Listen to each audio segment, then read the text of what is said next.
I wanted to come to you today and to let you know that we have made the decision to worship in place on this Sunday. Human efforts and forecasting and ambition to try to make things work are all subject and secondary to the sovereign will of God. True success and fulfillment comes when we listen to the voice of the Lord, pay attention to the things around us, discern what His will is, and then make wise choices.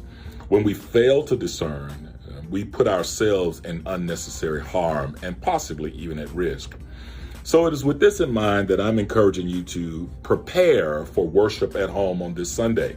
We're going to have our regular 10:30 on-air worship service with YouTube and Facebook, providing that those platforms are functioning as they should.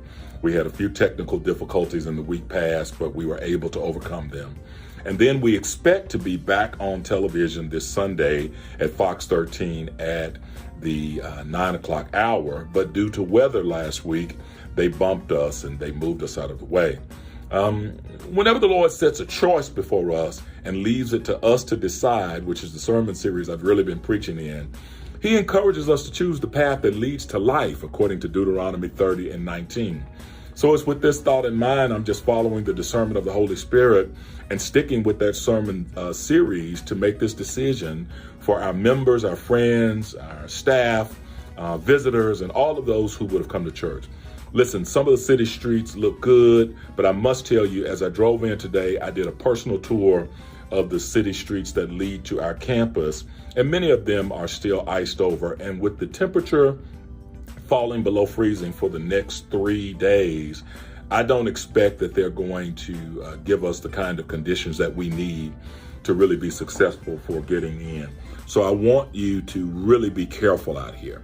I don't even know that we're going to open back up on Monday, to be very frank with you, because when you look at the icing over and the refreezing day by day, today and last night was possibly worse than the 2 previous days. The 2 previous days, we seem to have had a snowy compound or a compact that was on top of the city streets that allowed us to drive over them. But once it begins to melt and refreeze, that's definitely ice. So we saw ice on some on Sam Cooper. We saw some in the area of Tillman Street, some in the area of Scott Street, and some of the major streets leading around us. We know that North Memphis has not been given the attention because it was shared on the city website that they could not get to it in time. So we have some residents and members who live in those communities. Here's what I want to update you on. Your staff has been tremendous. They have made plans up until the 11th hour to get us back into the space. Pastor Craig Freeman, excellent job in making sure that the operations team, along with Keenan and Justin, had the parking lot cleared and had all things in place. Making contact with those who we provided food services for. Keenan reached out to those as a part of congregational care.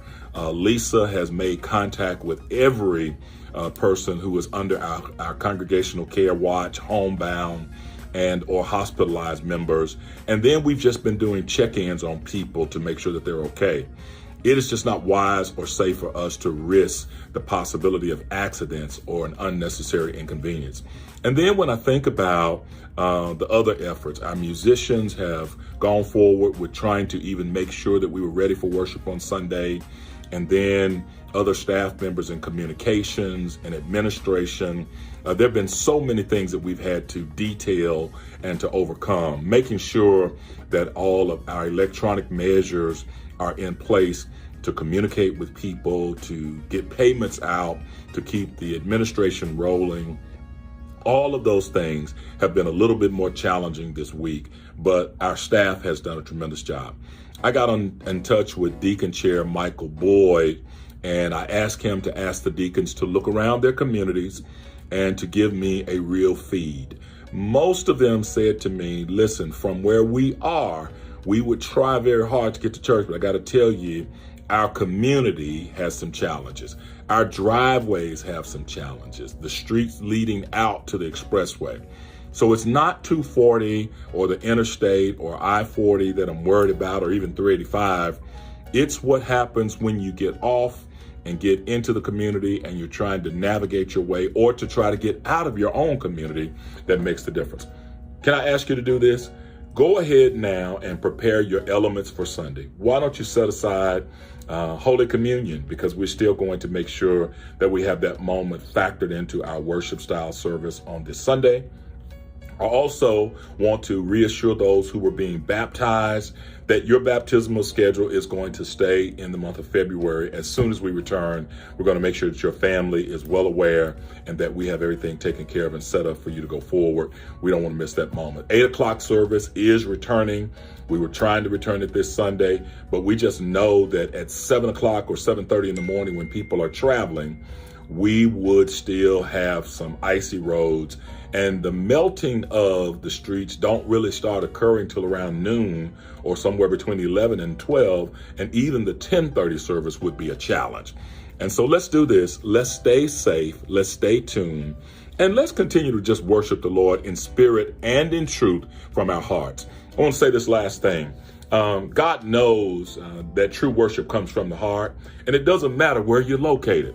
So many people want to get to the temple. They want to get to the church. But can I tell you, you can't worship God any more in the temple than you can do at your house. You can come to the house of worship, or you can do it right there in your home.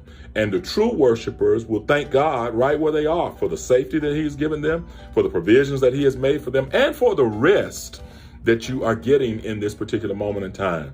I want you to take a moment and de-stress. I want you to take a moment and focus, and I want you to take a moment and worship the Lord. I look forward to seeing you Sunday at 10:30. I look forward to worshiping with you in spirit and in truth.